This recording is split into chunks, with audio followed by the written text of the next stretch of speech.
Alors, moi, l'autre soir, après avoir bien déconné et tout ça, et Louise et Guillaume, bon, j'étais fatigué, mais j'ai pas... Donc, bonjour, on fait un petit cercle Oui. de parole qui suit la Big Family. Là, La grande famille, pour ceux qui parlent pas anglais. Ah. Toi, tu as contre-jour, on ne voit pas, mais bon, c'est pas grave. Du coup, c'est Bon. moi. Et on fait la suite de tous nos ressentis et ce qu'on perçoit tous en globalité. Oui, par rapport à ce qu'il y a Par comme rapport au cercle de parole et ce qu'on a vécu tous. Voilà, et les répercussions que ça peut faire chez nous. C'est ça. Et tout ça. Hein. Alors, suite à ce qu'on avait fait chez Louise, et ben, j'étais fatigué, mais en même temps, j'ai eu du mal à rentrer dans le cercle de parole. C'est pour ça que j'ai laissé passer mon tour. Et puis, je me demandais bien ce qui se passait en moi. Et puis, dans la nuit, après, ça m'est venu. C'est que ce que j'ai observé, c'est que dans ce qui s'est passé avant le cercle de parole, les rigolades, les machins et tout, ça m'a aussi bien mis mal à l'aise que, évidemment, je pouvais pas m'empêcher de rigoler. Et en même temps, il y a un truc qui était très ambigu en moi. Je savais pas quoi. Puis après, je me suis dit, oh là là, dans la nuit, je me suis dit, oh là là, l'autodérision, c'est bien. Quand on est dans quelque chose qu'on assume. Mais là, j'ai vu plutôt de l'auto-humiliation. De la façon dont Christine racontait toutes ces histoires, tout ce qui lui est arrivé, machin et tout, puis que toi qui rigolais aussi, puis que nous, on rigolait tous. Oh là là, mais inconsciemment, comment elle le vit en elle. Et toi, tu comprends le... Parce que il y a une partie de nous qui... On peut s'auto-humilier ou on peut s'auto-flageller en fait, sans, en voulant prendre ça à la bonne rigolade parce que on a envie de le prendre à la bonne rigolade. Mais qu'en même temps, il y avait quelque chose en moi qui... Ça faisait ça quand c'est... Je faisais un truc comme ça et puis bah... et donc, il y a un truc... Mais en fait, ce que je me suis aperçu, c'est que... En fait, le premier cercle de parole et de guérison qu'on a fait, où Christine a déposé un gros caillou comme ça, bah aujourd'hui je le vois comme ça moi. Elle n'a pas déposé autant que ça. La tête oui, mais au niveau du corps non. Et l'émotionnel, parce que, et c'est pour ça que je pense qu'elle a mal à la tête, ou que tu es fatigué ou tout par rapport à ce que tu vis avec nous. Pourquoi? Parce que l'émotionnel, au lieu de se diminuer, de se vider, de le pleurer ou de le crier ou de le... Je le contrôle, j'encaisse. Donc, bah, il ne se passe rien d'autre que ce que tu as toujours fait. Et voilà, c'est ça que j'avais envie de dire et qu'il y a besoin de changer ces mécanismes-là, pour moi. Et j'ai revu donc ce que tu m'avais dit, Christine, par rapport à ce que tu avais vécu avec ton ex-compagnon, que vous aimiez bien rigoler ensemble et tout, mais qu'à un moment donné, il fallait que tu partes. C'était trop bien, trop dans la rigolade, mais pour moi, c'était de l'auto-mutilation et aussi de l'auto-flagellation. Même si, comme ça, en surface, c'était de la bonne rigolade. Il y a que ça, hein? Oui, bien sûr. Oui. Et donc, à un moment donné, tu ne pouvais que partir parce que tu ne pouvais plus le vivre. C'était trop. Trop d'émotionnel qui gonfle, qui te gonfle au lieu de... Hein? Oui. Voilà. Et c'est se peut que ce que tu vis ici avec nous, ça peut aussi te gonfler entre guillemets si tu sais pas comment faire pour lâcher ça. Voilà. C'est ça qui... J'avais besoin de te le dire parce que je l'ai vu comme ça et je me dis waouh. Et puis ta soeur peut pas t'aider pour ça. Pourquoi? Parce que elle est dans... Elle a du mal à abandonner les choses. Donc elle va plutôt aussi t'encourager à rester dans ce que t'es. En fait sans le vouloir. Et puis toi, bah, tu l'encourages dans ce qu'elle est sans le vouloir. C'est comme ça que je vois un peu. Donc il y a besoin de quelque chose d'extérieur pour que on puisse faire des choses. Il y aura un exercice que je proposerai après. Enfin un exercice, un jeu. Pour essayer de voir ce qui se passe. Voilà. Ça c'est ce que j'avais besoin de dire parce que voilà, et je pense que et je vois chez toi ce que je vois chez Cécile aussi, quand le mental contrôle et que donc l'émotionnel ne fait pas son chemin. Et donc le contrôle empêche l'émotionnel, qui fait que ça empêche la transformation. Et la guérison. Voilà. Et ça peut te faire du mal. Parce que c'est pas le tout de vivre des choses géniales si en même temps il y a une autre, en contrepartie, ça peut te faire du mal d'un autre côté. Donc tu as du mal à le digérer. Ça peut, parce que les résistances, tu vois, le mal de crâne, machin, je suis fatigué, tout ça, c'est des résistances, des oppositions à le lâcher prise, de s'abandonner à ce qui se dit, à ce qui se voit, à ce qui se passe et tout.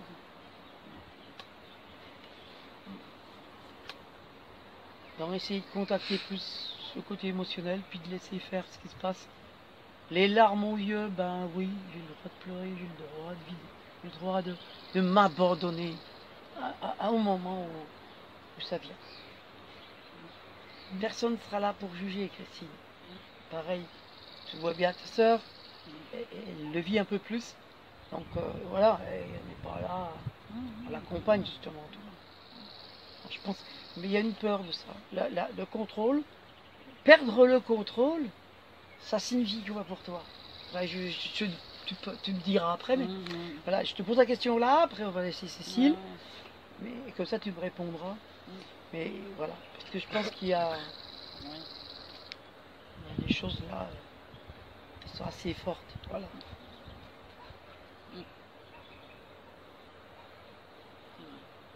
Et que c'est pour ça que j'ai eu du mal, moi,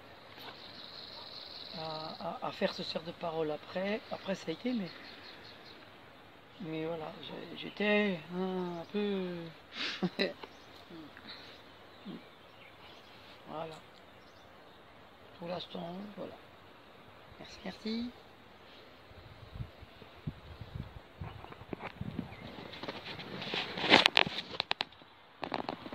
Alors, c'est à Cécile? Ouais, c'est à moi. T'es pas en contre-jour? Je sais pas. Bah non, parce que si moi j'étais en contre-jour, je te dis, bah, qu'est pas en contre-jour. Ouais, Oh, bah ça va. Moi je suis dans l'ombre. Toi t'es dans la lumière. c'est ça. Attends, faut pas que je mette ma main là, parce que là, Ouais, tu peux mettre devant du la coup caméra. on voit le... Ouais. Eh ben moi, j'en ai parlé un petit peu à Christine tout à l'heure. C'est le premier cercle de parole qu'on a fait là-bas au bord de la rivière le 11 mars, que j'ai pas encore mis sur la chaîne parce que je dois... Oui. On a mis un micro à côté parce que sinon on n'entend rien du tout et je dois Faire un là-bas. film avec une image et une bande son et j'ai jamais fait et je dois le faire. Oui, donc des fois on a des problèmes techniques. C'est ça, parce que sinon on n'entend rien. Et puis voilà comment... On n'est pas des professionnels des choses là. Non, on est des joueurs. On est des joueurs, on joue. Je m'amuse bien moi, avec les vidéos, même s'il y a des trucs qui sont pas parfaits au contraire. Et donc j'ai dit, on a bien discuté, c'était intéressant. Moi je dis que par rapport au 11 mars, Christine elle parlait de sa petite fille, ça y est elle est là, je joue tout le temps avec, un peu, elle avait dit. Je la ressens, je suis tout le temps avec elle et en fait on a observé qu'on a été en marche. En fait les balades qu'on avait fait ensemble, là, ensemble, c'était aussi pour montrer qu'ici on pouvait aller se promener et puis pas rester tout le temps là. Et on s'est aperçu qu'hier Christine était très essoufflée. Oui, aussi oui. Avant-hier, oui. Avant-hier, oui. Bon, on s'est aperçu qu'à la marche, elle était très essoufflée. Donc ça... Plus essoufflée que les fois d'avant. Ça montrait un refoulement émotionnel et tout ça. Oui. Et c'était ça aussi qu'on avait dit soit on montrait le chemin pour aller se promener et se balader assez souvent, ou soit on s'organisait pour le faire ensemble. Et ensuite, oui, la petite fille, je la trouvais pas, qui rigolait pas et qui parlait beaucoup et on a parlé aussi de la nourriture puisque quand on contrôle, on a parlé de la dépendance affective avec soi-même, avec les autres, avec ses petits enfants, enfin voilà tout ce qu'il y a autour. Et moi je peux dire que c'est ce qui est ressorti, c'est qu'au niveau où j'en suis, j'ai une dépendance affective et que je dois être vigilante à tout ça et que je le vois dans mon alimentation, que je m'amuse assez souvent à faire des pauses alimentaires assez longues. Et que j'ai entendu chez Christine qui disait qu'elle n'était pas en dépendance affective. Et là j'ai dit, elle va voir si tu arrêtes de manger, voir si t'es pas en dépendance au niveau de l'alimentation, parce que l'alimentation c'est l'affectif à fond. Et il y a des personnes qui témoignent sur leur processus de 21 jours, qui pleurent et qui ne savent pas d'où ça vient, qui soit n'importe comment physiquement, parce que ça n'a rien à voir avec les formes physiques, c'est juste les couches, les émotionnelles, surcouches qu'on ne voit pas du tout et qu'on a en nous. Et que même, que ça peut aider, ça peut être un outil, l'alimentation, l'abstinence, les pauses alimentaires. Ce que tu avais déjà commencé au début et que tu étais contente et puis tu disais j'ai décidé de les faire une fois par semaine, voilà, c'était intéressant. Et on a parlé aussi que les personnes contrôlantes, même si elles s'arrêtent de manger, elles peuvent encore contrôler. Donc c'est aussi d'être vigilant dans tous les sens en permanence parce qu'on peut tout exercer dans ces énergies-là. Il y a des personnes qui ne mangent plus, qui sont très nerveuses, qui critiquent les autres, qui font plein de noirceur, on en a rencontré. Et il y a des personnes qui sont dans des intentions de guérison, qui ne mangent plus et qui guérissent et petit à petit qui gèrent leur colère et tout ça. Donc tout est possible dans tous les mondes et à tous les niveaux. Voilà. Et c'était très beau l'exercice aussi avec Valérie et Christine, que Valérie elle était dans sa petite fille. Et on a accompagné Christine vers Valérie parce que Christine elle a un petit peu décroché. Après, c'est niveau émotif, c'est vrai qu'il doit y avoir une peur derrière tout ça, d'avoir peur de vivre ses émotions. Et la peur n'empêche pas le danger, au contraire, et nous devons aller tous vers nos peurs.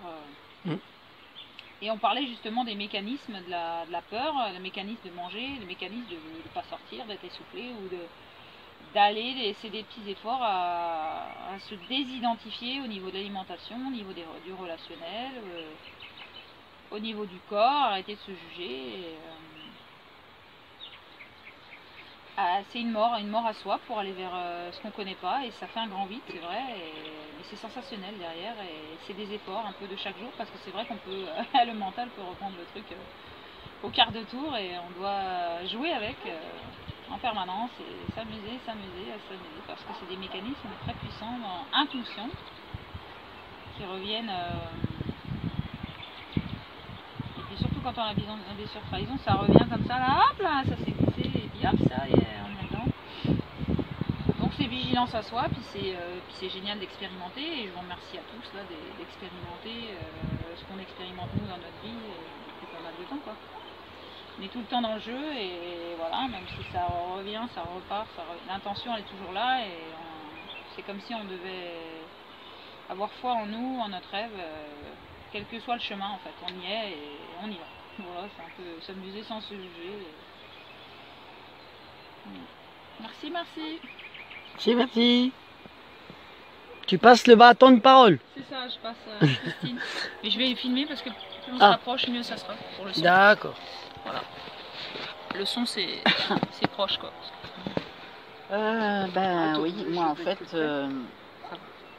tout ce que vous avez dit, ça me parle, ça me résonne même très fort.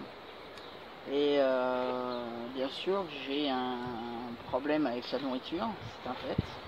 J'ai un problème avec mon alimentation, avec mes émotions, voilà. Après, bah oui, vu que j'ai recontacté la petite fille que j'étais,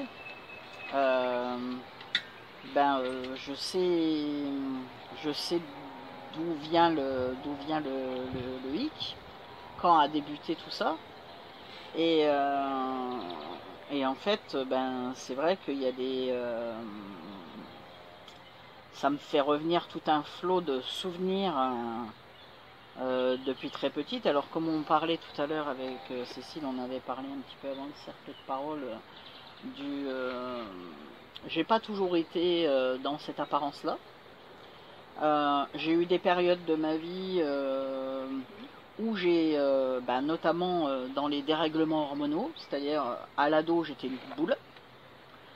À chaque grossesse, j'ai pris 80 kilos à chaque grossesse, donc c'était énorme, jusqu'à à tel point que mon gynéco me reconnaissait pas. Après je les perdais tout aussi vite que je les avais pris, parce que je suis capable de prendre 50 kilos en 15 jours, 3 semaines, 1 mois, très facilement. Comme un ballon de baudruche, c'est à volonté. Mais j'ai remarqué que chaque dérèglement hormonal jouait énormément aussi sur ça. Donc mes 2 grossesses et puis récemment donc la ménopause. Et en fait, il y a eu aussi un moment de ma vie, donc à l'époque où je commence mon adolescence, parce que avant mon adolescence, quand on est petite, on prend des médicaments pour ouvrir l'appétit parce qu'on a des problèmes de nourriture. Moi, Isabelle et Valérie, les 3 dernières, ma mère étant malade et prenant des médicaments très forts à cause de sa schizophrénie, quand elle était enceinte, elle n'arrêtait pas les médicaments, donc nous on a été bombardés. Donc ce qui a fait qu'à la naissance, on était déjà drogués, et donc on était en manque. Et du coup, on a eu énormément de problèmes d'alimentation. On ne s'alimentait pas. Donc le docteur venait et on avait des espèces de... C'était dans des boîtes. On avait des espèces de petits granulés qui fondaient avec la salive, qui étaient avec des goûts chimiques. J'avais horreur. On appelait ça les bonbons du docteur. Donc on était petites. Et on avalait ça pour nous ouvrir soi-disant l'appétit, qui ne... Moi, j'ai pas eu l'impression que ça faisait grand chose, ou du moins après j'ai eu l'impression que ça faisait effet, mais à retardement, parce qu'après oui, j'étais une grosse boule derrière. Et donc petite, un problème déjà alimentaire dès le départ, ensuite ça s'est plus ou moins régulé. Après, quand je commence au tout début de l'ado, c'est... En fait, je me suis rendu compte que je prenais la nourriture comme un moyen de capter l'attention de mon père. On avait très peu de relationnel avec mon père parce qu'on était 12 enfants. Et les moments qu'on avait avec mon père étaient très comptés, très courts et très concentrés. Moi, tous les mots qu'il m'a dit me résonnent encore. Je pourrais dire toutes les phrases par cœur du peu que j'ai eu de contact avec mon père. Et du coup, c'est un moyen de lui capter son attention, parce que je finissais toutes les assiettes. Comme mon frère m'appelait 49,9, parce que je voulais pas dire que je faisais 50 kilos, mais à l'époque j'étais beaucoup plus petite, donc ça me faisait un peu boule. Et du coup, je finissais les assiettes, donc mon père, tiens, donne-le à Christine, donne-le à Christine. et la tension venait sur moi. Donc je finissais toutes les assiettes. Je me faisais un point d'honneur à tout finir pour qu'on me dise « Ah, elle est capable de faire ça oh. !» Ah ouais, c'est fort, parce qu'en plus de ce qu'elle a mangé, elle peut manger toutes les assiettes de tout le monde. Il y avait 11. Il y en a qui finissaient pas leurs assiettes, et moi je mettais un point d'honneur à tout finir. Donc bien sûr, ça prenait des proportions obligées. En gymnastique, donc très vite, j'ai eu des problèmes d'aisance avec mon corps, parce que bien sûr, quand on est en surpoids, on a des problèmes d'aisance avec son corps. Donc j'ai eu, en gymnastique, je me souviens avoir été la risée de toute la classe, parce que j'ai jamais su monter à la corde, la course j'étais toujours la dernière, enfin bon, la poutre n'en parlons pas, enfin bon, tous ces exercices-là, pour moi, le sport pour moi c'était, sauf quand on avait natation, parce que natation, mon corps était porté dans l'eau, et là j'étais la première partout, parce que j'avais pas cette sensation de lourdeur et de... voilà. Donc voilà, ça a commencé comme ça. Après, à l'ado, une fois que les hormones ont été en place et que les hormones se sont équilibrées, ben j'ai grandi d'un coup. J'ai fait le même poids, mais j'ai grandi d'un coup. Donc je suis devenue quelqu'un avec un physique qui voilà, passe partout. Voilà, je faisais du 38, voilà, donc voilà, j'étais bien dans mes baskets. Du coup, à tel point que les personnes qui m'avaient connu, parce que ça s'est fait en l'espace de très peu de temps, c'est pareil, tout ça c'est des changements très rapides. Quand je suis ado, donc quand ça s'équilibre, c'est le temps d'un été, les grandes vacances. Je revais dans le même collège, plus personne ne me reconnaît. Oh, il y a une nouvelle et tout, et non, c'était pas une nouvelle, c'était moi qui avais eu une transformation radicale. Parce que comme ça, je suis devenue comme ça, donc avec de l'aisance dans mon corps et tout ça, et après une gaieté, hop, tout va bien, tout redevenait normal dans ma vie, plus personne qui me montre du doigt, tout ça. Et tout ça pendant un grand laps de temps. C'est pareil, dans ces moments-là, alors ça, c'est les blocages émotionnels. Les blocages émotionnels sont dus au fait que mon père me frappait beaucoup. J'étais la personne en fait qui contrecarrait tout le temps son autorité. Je ne supportais pas l'autorité. Et en plus, on était à la vieille école, donc mon père nous empêchait de sortir. On n'avait pas le droit de sortir du tout. Donc pour moi, c'était un manque de liberté, c'était pas possible, je le vivais très mal. Donc j'étais la personne qui, dans toute la famille, de toutes les sœurs, parce qu'on a été plus les sœurs qui ont été très empêchées de sortir et tout ça, j'étais une des seules qui a été en conflit permanent avec mon père, parce que je l'acceptais pas. Donc il me tapait dessus pour essayer de me faire plier, je ne pliais pas. Et en fait, plus il me tapait, plus je le regardais, et plus il me disait baisse les yeux, moins je baissais les yeux, je le regardais droit dans les yeux, et je ne pleurais pas. Et je le regardais, et je faisais celle qui, vas-y, continue, fais ton pitching ball, moi, je ne ressens rien, tu auras en face de toi un mur.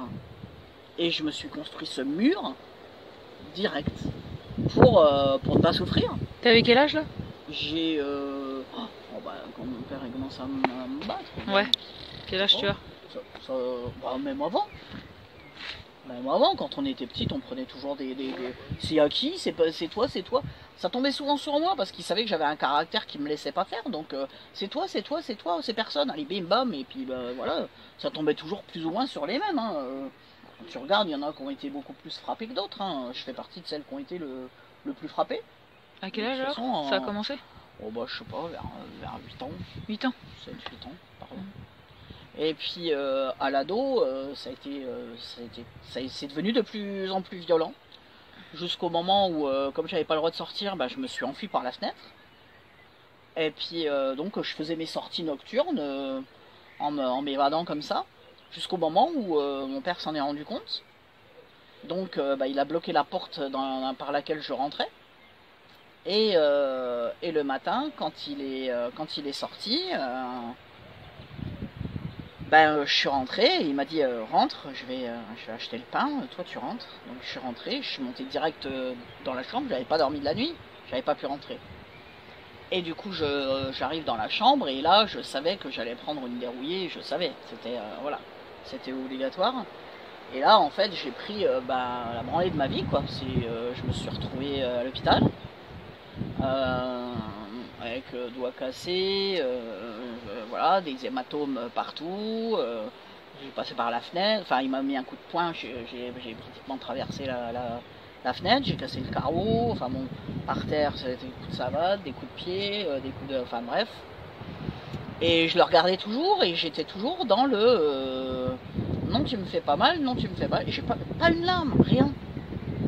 Et du coup, Sylvie était là à cette époque-là, elle était scotchée contre son évier, elle entendait tout ce qui se passait, elle avait une peur bleue de ce qui se passait. Et du coup, il est parti. Et ma mère lui a dit oui, de toute façon, si je suis comme ça, c'est à cause de Christine, elle m'a tout mis sur le dos. Mon père est arrivé et il me dit, j'avais un doigt comme ça, énorme, bleu. Et assise, j'avais du mal à respirer et tout. Et il m'a dit, parce que je m'étais pissé dans le froc, parce que j'avais eu la peur. J'avais eu très peur des coups que j'ai reçus, quoi. Et du coup, il a dit à Sylvie, donc mon autre sœur, allez la changer, je l'amène à l'hôpital. Donc je suis montée avec lui dans la voiture. Et quand on a été dans la voiture... T'avais quel âge là ? Là j'ai 13 ans. 13 ans. Donc je monte dans la voiture et là il s'arrête avant l'hôpital. Et puis il arrête le moteur et il me dit regarde ce que tu me fais faire. Regarde avec ton caractère que t'as, regarde jusqu'où ça va. Et là je l'ai regardé droit dans les yeux et je lui ai dit écoute papa, si t'as pas confiance en moi, c'est ton problème. Mais moi je fais rien de mal, j'ai juste besoin de liberté. Et là il s'est tu. On est descendu, on a été à l'hôpital, on était aux urgences. Et du coup il attendait, il avait peur que ma mère fasse une crise et fasse une tentative de suicide, parce que c'était c'était le lot de ce qui se passait à chaque crise. Par rapport à ça ? Par rapport à, oui, après ma mère a fait je sais pas combien de tentatives de suicide. Ouais, voilà, donc c'était monnaie courante. C'était devenu des choses... Non. Non, il y avait beaucoup d'amour entre mon père et ma mère. Jamais. C'était surtout les enfants qui prenaient. Mais mes parents, eux, s'aimaient beaucoup. Ils se frappaient pas. Et donc, en fait, dans la salle aux urgences, il m'a dit, écoute, tu restes tout seul parce que là, je vais aller voir ta mère parce que j'ai peur que ça se passe mal. S'il y a besoin de faire des papiers, tu leur diras que je repasserai. Je lui ai dit oui. Et en fait, quand c'était à mon tour, donc arrive mon tour, j'avais pas prévu quoi que ce soit dans ma tête. Et là, on est venu me demander ce qui se passait. Je lui ai dit que j'avais le doigt cassé, que j'avais mal un peu partout, et donc on m'a amené donc à la radio. À la radio, ils ont vu le doigt cassé. Quand j'ai relevé la manche, ils ont vu des bleus un peu partout. Donc ils m'ont demandé ce qui m'était arrivé et moi j'ai bloqué parce que j'ai pas voulu dire que c'était mon père qui m'avait frappé, donc j'ai dit je suis tombé d'un mur, on m'a bousculé et je suis tombé d'un mur. Et du coup ça paraissait un peu gros, donc ils m'ont fait une attelle avec des trucs machin, et en attendant il y a eu une assistante sociale qui est venue me voir en me disant mais tu sais, si t'es frappé faut nous le dire. Et moi je l'ai regardé droit dans les yeux, je lui ai dit j'ai rien à vous dire, je suis tombé d'un mur, qu'est-ce que vous voulez que je vous raconte? Voilà, ça s'est arrêté là. Je suis remonté de l'hôpital à pied, j'arrive chez mes parents, la porte fermée, j'étais dehors, ils étaient tous partis. En fait tout le monde était parti se promener, ils sont rentrés, le sourire, tout va bien. Je me sentais hyper frustrée parce que je me suis senti...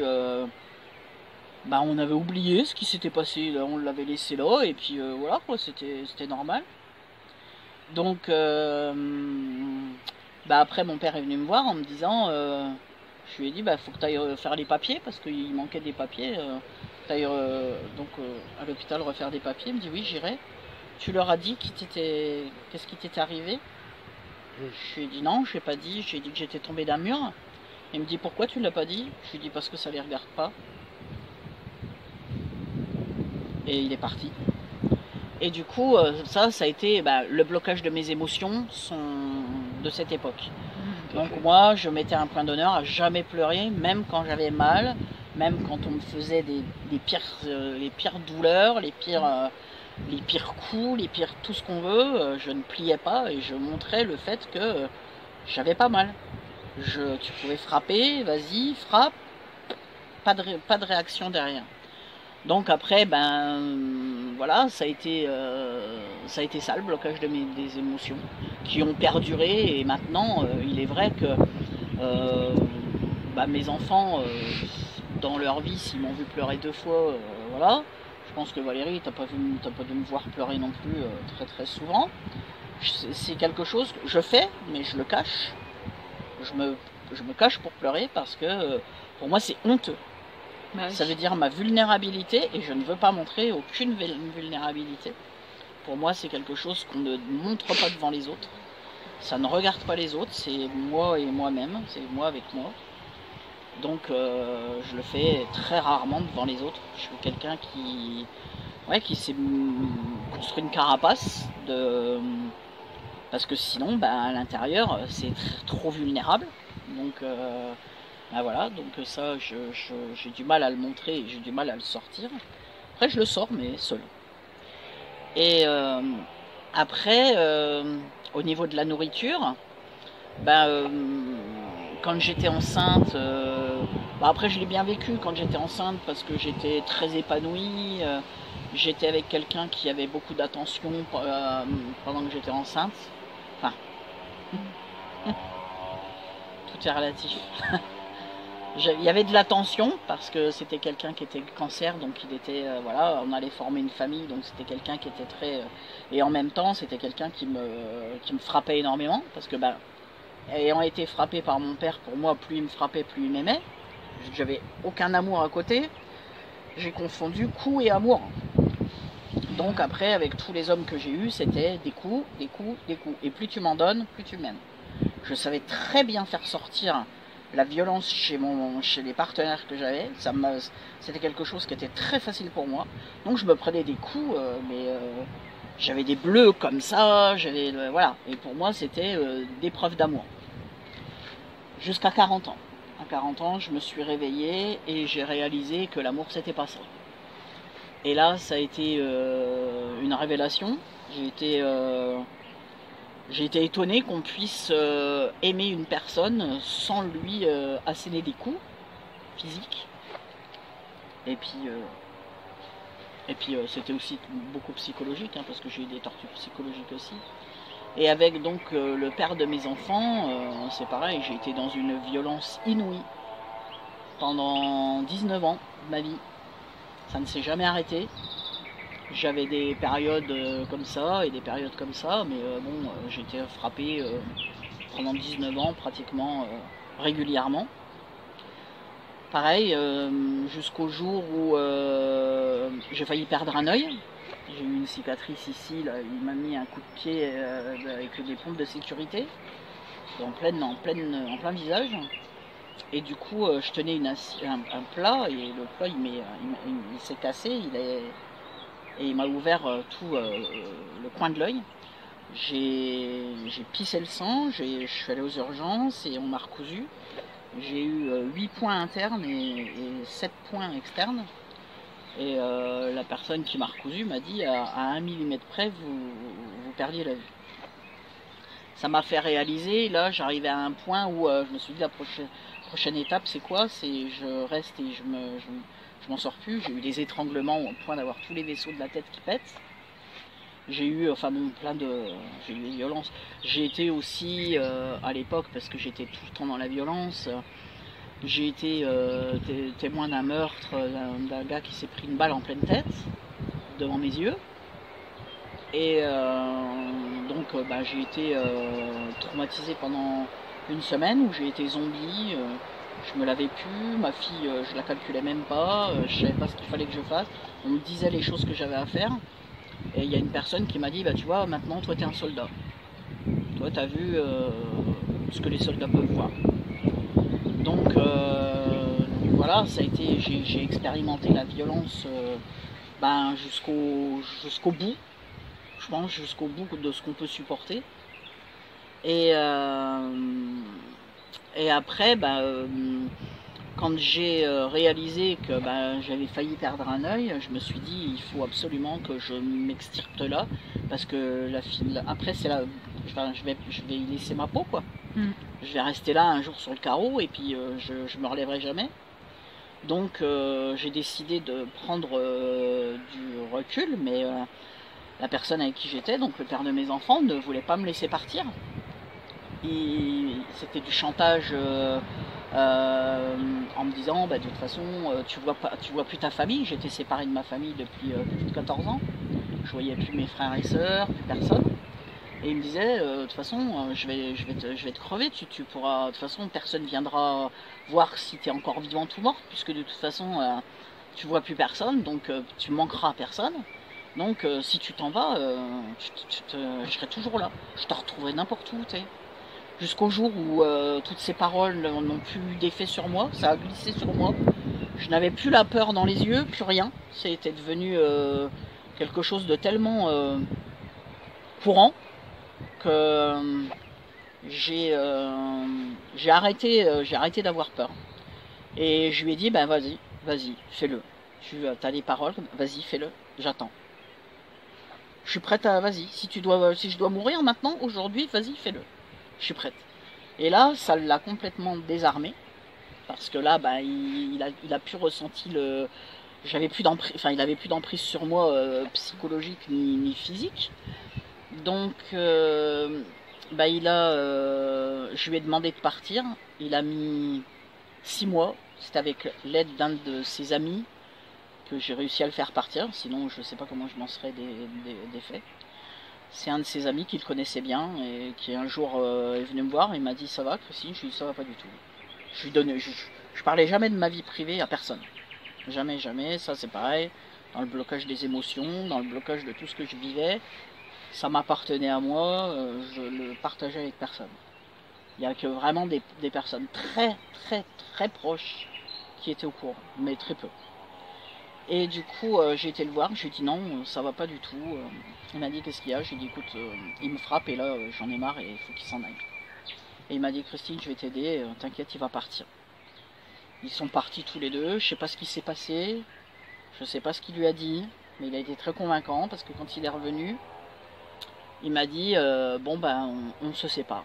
Et j'ai dit oui, il me dit je vais préparer mes affaires. Je dis toutes tes affaires sont là. J'avais déjà tout, il n'avait même pas remarqué que j'avais déjà séparé toutes nos affaires, tout était déjà prêt. Je n'avais qu'une hâte, c'est qu'il s'en aille.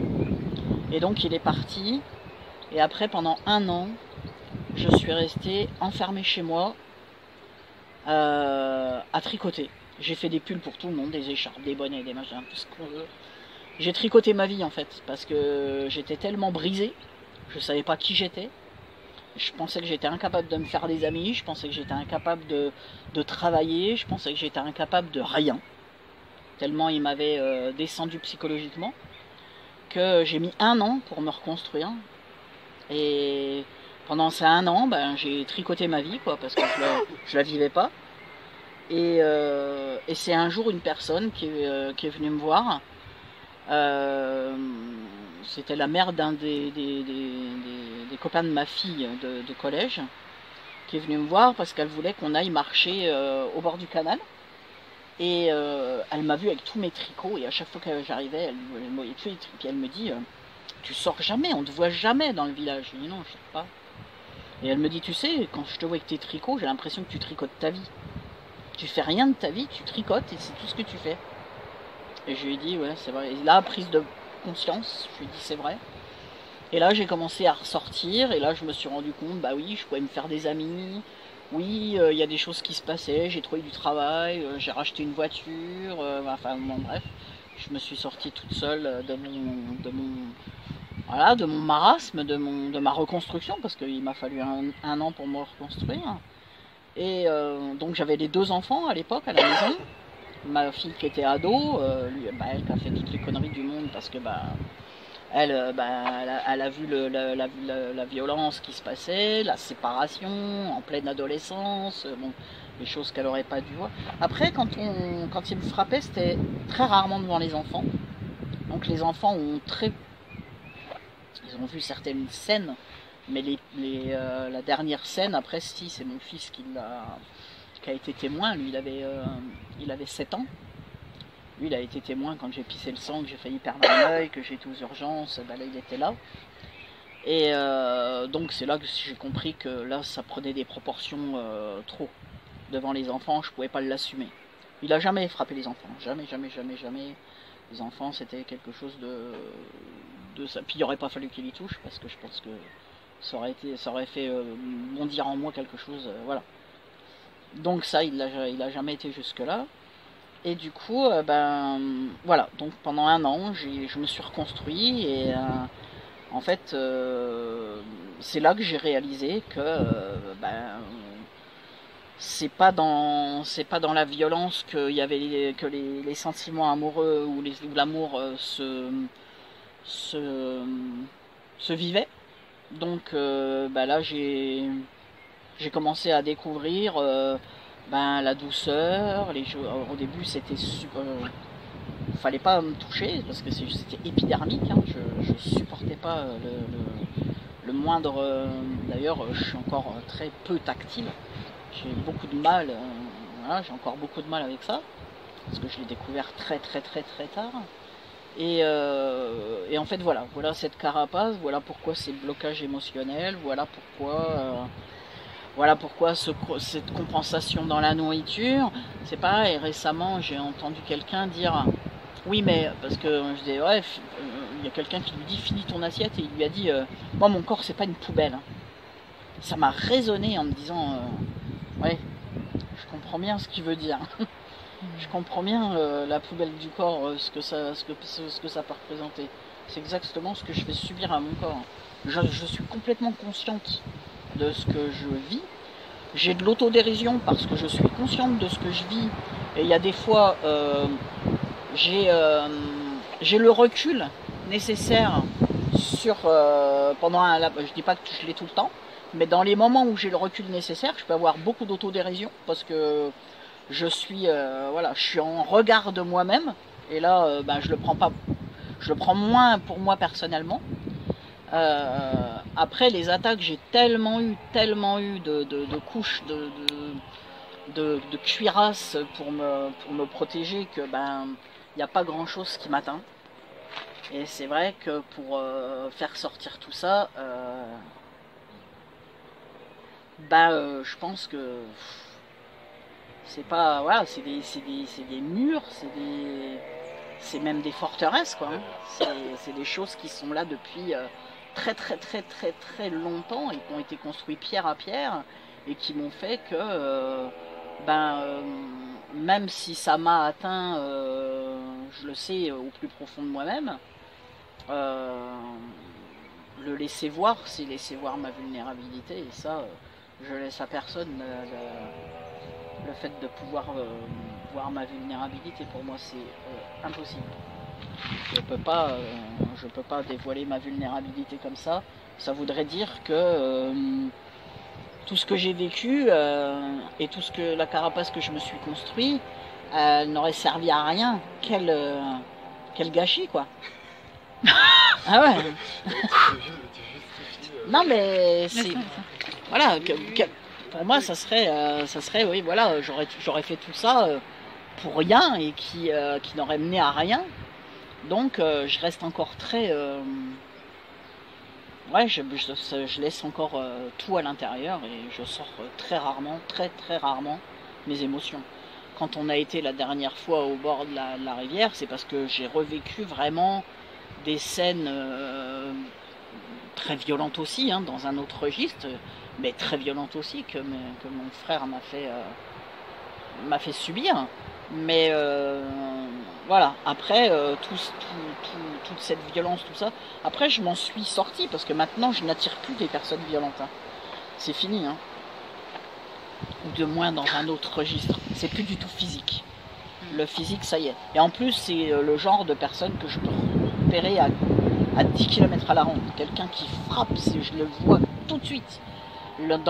J'ai été tellement profondément dans la violence masculine, parce que on dit que oui, les femmes peuvent être aussi violentes. Moi j'ai vu ce qu'un homme était capable de faire, d'enlever une vie comme ça en 2 secondes.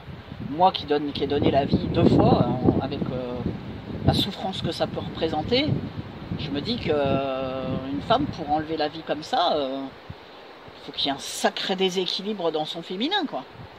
Donc moi j'approprie ça à quelque chose de très masculin.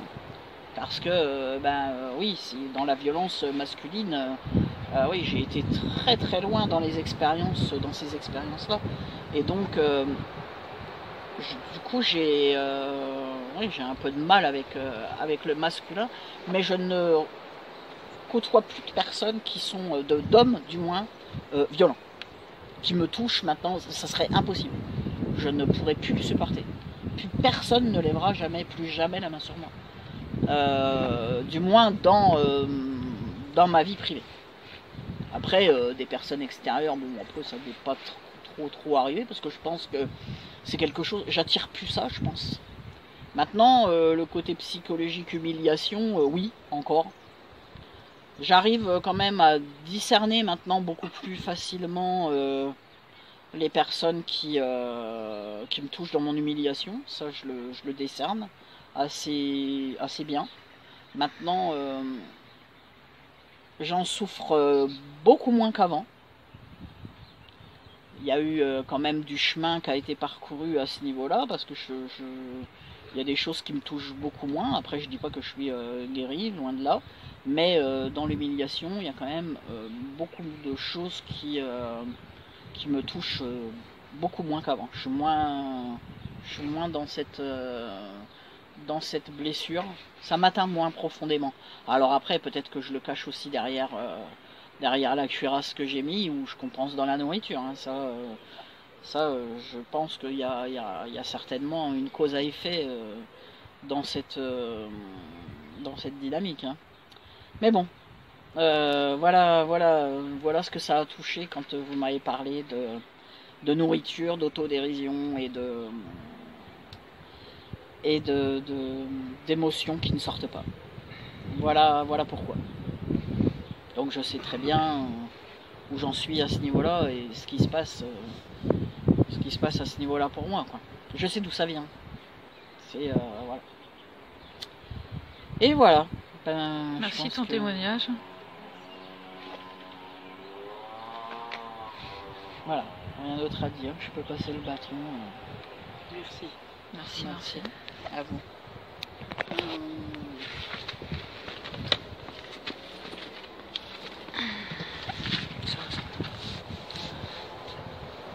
Quand je recontacte Christine, parce qu'on s'est perdu de vue pendant 17 ans toutes les deux, quand on se recontacte, physiquement, parce qu'on se parle un petit peu au téléphone, mais on se revoit pour la première fois en 17 ans pour les obsèques de mon frère à Bayonne. C'est là où on se revoit pour la première fois. Et on discute, enfin on parle très peu, parce qu'en fait c'est quand même particulier. On parle très peu, par contre on rigole beaucoup, on se recontacte, quoi. Vraiment on se reconnecte là. Et puis je décide de partir, et donc après je ne vais pas tout expliquer en détail, mais bon bref, j'atterris chez Christine dans le sud. On vit un hiver toutes les deux où là on peut parler, et elle m'explique parce qu'en fait on se rend compte qu'on ne se connaît pas, donc on fait connaissance. Et elle m'explique un peu sa vie.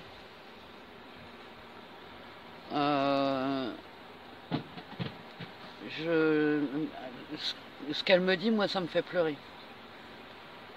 Moi ça me fait pleurer parce que ça me fait monter des émotions, parce que c'est ma sœur, parce que j'ai de la compassion et j'ai de l'empathie. Et je me dis, mon Dieu, comment on peut souffrir autant. Et je comprends pas comment elle peut faire pour rester de marbre face à toute cette violence qu'elle a vécue, face à toutes ces expériences qu'elle a eues dans la violence. Et je me dis, mais c'est devenu un roc, c'est devenu... Je me pose des questions. Et en fait, non, c'est pas un roc. Pas du tout. Pas du tout, parce qu'en fait, en la connaissant, moi, étant donné que je suis beaucoup dans l'observation, je me suis très vite rendu compte qu'elle a toujours des émotions. Elle est beaucoup, énormément dans ses émotions. Sauf que très peu de personnes le voient. Il faut avoir un œil avisé pour le voir. Ça passe pas par les larmes chez elle. Ça passe pas par les larmes, c'est interne. Ça la touche intérieurement et c'est ce qui fait qu'elle mange. Voilà. Parce que la douleur la fait manger. Et j'ai compris comment elle ressortait ses émotions en fait. Elle les sort par l'alimentation. Plus elle est visible, plus elle a l'impression de sortir ses émotions. Et en fait, quand je comprends ça, je me dis, mais il y a encore énormément de violence. J'entends quand elle me dit, j'attire plus ce genre de personnes. Moi, je suis pas d'accord. Je suis pas d'accord du tout. Parce que tu t'attires toi-même. Et tu es violente avec toi-même. Tu es extrêmement violente avec toi-même. Et donc, mais ce qui me fait dire que tu attires encore des personnes violentes. Et oui, c'est une autre forme de violence. Ça, c'est sûr, c'est plus de la violence. Quoique les violences que tu fais subir à ton corps, c'est physique.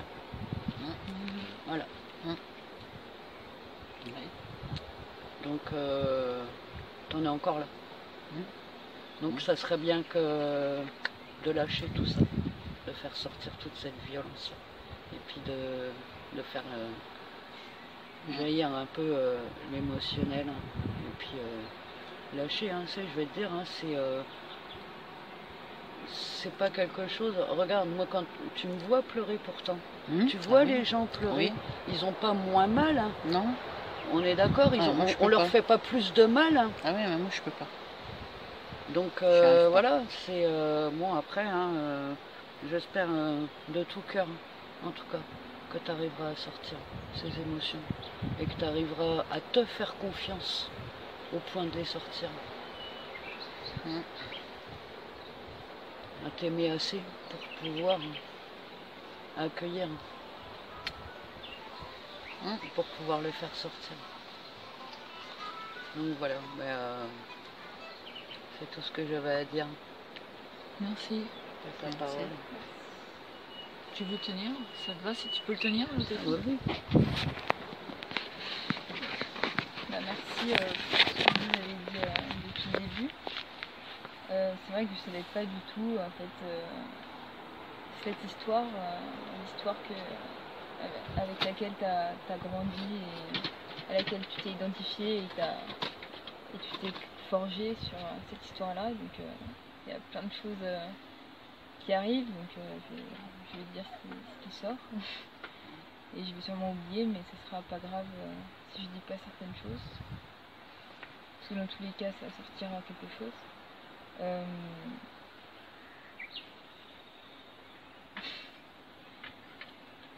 Ce que je voulais dire, c'était que c'est vrai que j'essaie quand même que ça reformule dans ma tête, parce que là j'ai tout en même temps et rien de à la fois.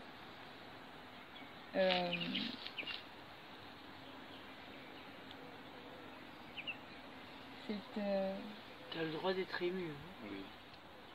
Ouais. Et surtout ça. Accueil.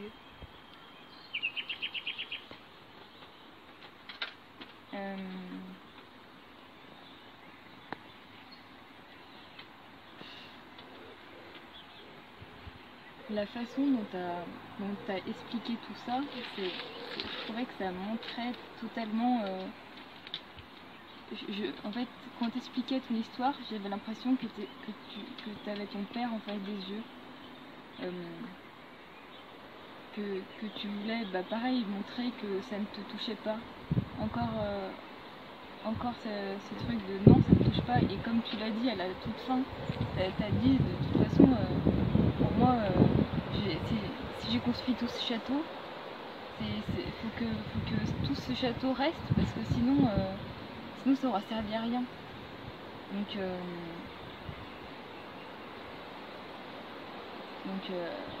c'est vrai que c'est marrant, parce que tu vois, t'arrives à tout voir et à d'un côté rien voir, parce que tu vois que t'as encore ce schéma-là de la souffrance et de cette protection, et tu dis souvent j'ai fait des petits pas, et bientôt, il y a un moment, ça s'agrandira. Et il y a peut-être besoin de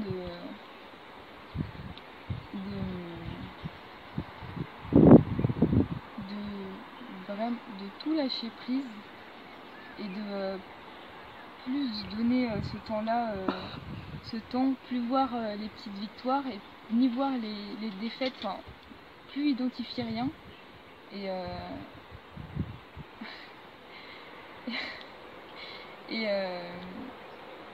de rien identifier et de juste vivre et ressentir tout ce qui se passe à l'intérieur de toi, et de pas se dire que c'est impossible, je peux pas pleurer devant les autres, parce qu'au final tout est possible.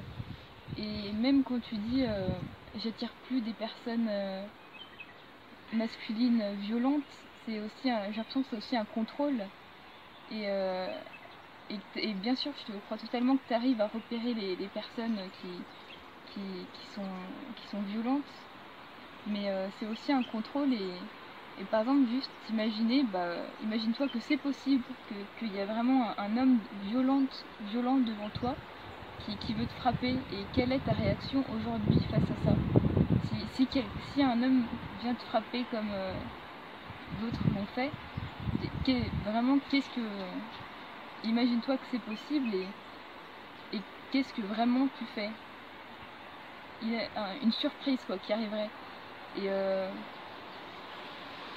et avec ce contrôle que je ressens,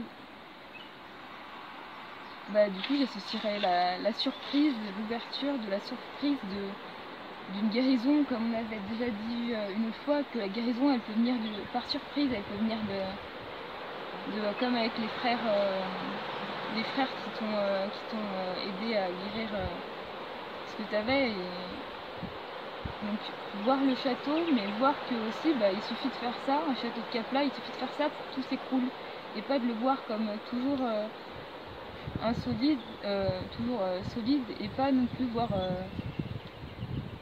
les barrières, les remparts, parce que si on vit hors du temps, et maintenant la guérison elle se peut se faire tout le temps, et ça se fait pas à pas, parce que pas à pas ça redonne confiance, c'est clair. Et si tu as vécu des expériences que vous aviez dit au bord de l'eau, et ben c'est génial que tu ressentes des trucs qui te font ressortir des choses en toi. Et voilà. Enfin, lâcher prise, lâcher l'emprise que toi-même maintenant tu te donnes, et croire, avoir foi que tout peut se guérir tout de suite et maintenant, malgré tout ce poids qui s'est créé tout au long de ta vie, et se dire que aussi te pardonner à toi et accueillir vraiment ce que tu as fait pour te protéger quand tu étais petite, et pas se dire que si je m'ouvre, ça aura servi à rien quand j'étais petite, parce que quand tu étais petite, c'était ta seule vision des choses que tu avais pour te protéger. Donc lâcher prise et se pardonner et s'aimer, et c'est que des mots, mais ressentir, voir l'ouverture et la surprise de la vie qui s'offre à toi, surtout si on est là aujourd'hui, c'est super. Je suis trop contente d'avoir entendu ça, parce que c'est une surprise. Pour moi, c'est une surprise d'avoir entendu ça, je m'y attendais vraiment pas. Et voilà, surprise partout, quoi. Voilà ce que j'ai à dire, et je sais pas si on va tout.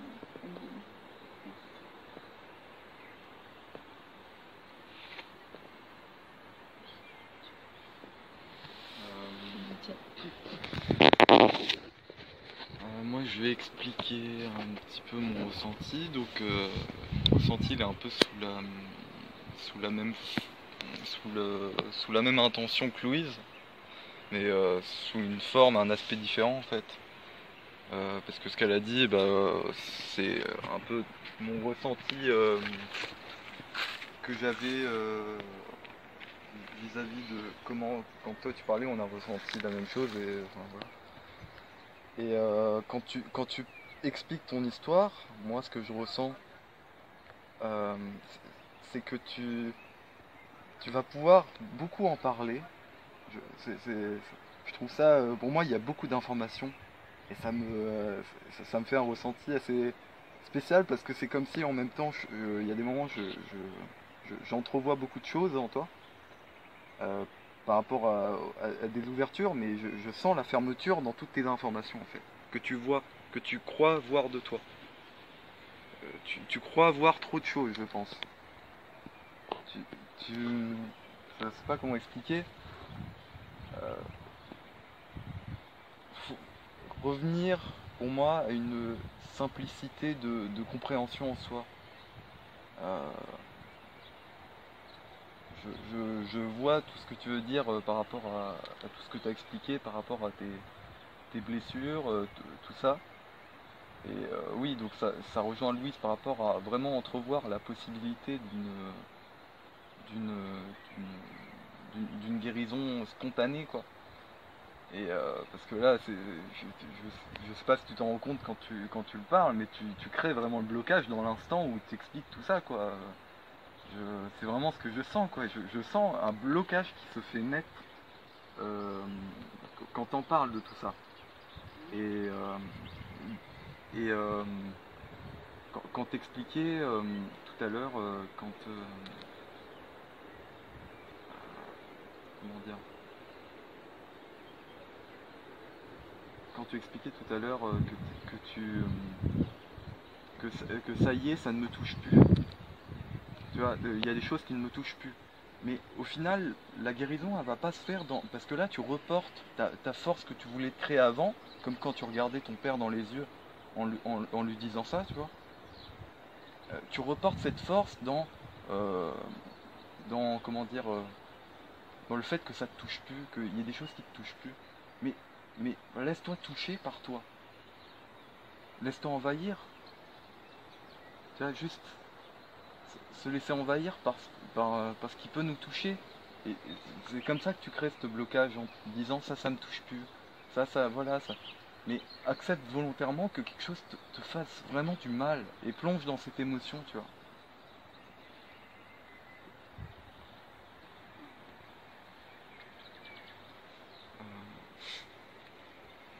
Et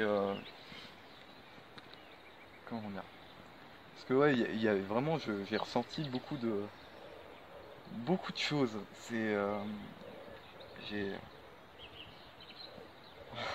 c'est assez, ça m'a déstabilisé en même temps. J'explique vraiment mon ressenti là, et c'est en même temps que je t'explique. Et moi vraiment tout ce que je puisse dire, c'est entrevois vraiment euh, que tu peux t'aider toi-même, qu'on puisse tous t'aider, et que ce soit pas bloqué quoi. Tu vois, moi je revois en fait, voilà, toi t'es beaucoup dans le détail et tout, et moi je suis très global, du coup ça me perturbe grave, tu vois. Et vraiment, genre je me rends compte des fois comment les deux, des fois ça peut, j'essaie d'entremêler les deux, tu vois, parce que toutes ces détails, toutes ces choses, ça me perd dans mon global en même temps. Et voilà, tu vois, juste à revenir à quelque chose de plus simple en soi et de... Je prendrai une plume. En fait, ce que tu dis, c'est que c'est normal que tu vois, tu as l'impression que c'est plein de détails. Là, je te raconte une vie entière. Donc, c'est normal que ça te paraît des détails. Pour moi, là, j'ai globalisé. Hein. Non, mais je sais bien, tu globalises. C'était très global ce que j'ai dit. J'ai pas détaillé des choses parce que... Mais je comprends, tu peux encore plus rentrer dans le... Et je te parle quand tu me dis, quand tu expliques ce que ça te fait, tout ça, t'expliques à chaque fois plein d'aspects, plein de circonstances où tu as eu telle chose, telle émotion. Et moi, ton émotion, je la vois dans le global, dans ce que tu es maintenant. Tu vois, c'est quelque chose comme ça que je pourrais ressentir. Dans comment tu l'expliques là, maintenant, en même temps. Et que enfin, tout ce que t'expliquais en même temps, je voyais ta blessure maintenant en fait, dans comment tu l'expliquais justement. Et de la façon dont tu as reporté toute ta vie cette blessure, sous plein d'aspects et plein de formes. Par exemple, bah voilà, là tu te fais du mal à toi-même. Quand on avait parlé la dernière fois de ta mobilité, bah là tu te fais entièrement souffrir là, en n'acceptant pas ta mobilité, tout ça. Bah là tu t'infliges une grosse souffrance à toi-même. Comme on avait dit, c'est comme si tu étais dans une prison. Et vraiment, bah, tu t'imagines, t'es frustré de ne pas pouvoir avoir la liberté et de ne pas pouvoir liberté de tes mouvements, quoi. Et de libérer cette frustration, d'accepter qu'on est touché, mais en même temps de pas se... d'accepter qu'on est touché entièrement par par ce qu'on vit. Et puis se dire que tiens, ça c'est réglé, ça c'est pas réglé. Être moins net vis-à-vis des... C'est ça que je veux dire dans les détails, être moins net, tu vois. Plus on est net au final, bah, plus en fait j'ai l'impression qu'on est flou, alors que quand on est flou avec soi-même, j'ai l'impression qu'on est plus net. C'est ça pour moi la vision globale, et voit loin, mais flou et moins petit, quelque chose comme ça. Enfin voilà. J'ai beaucoup d'autres choses que je pensais dire, mais c'est pas grave. On verra ça. Tu passes ton bâton. Tu peux porter le téléphone. Attention au micro.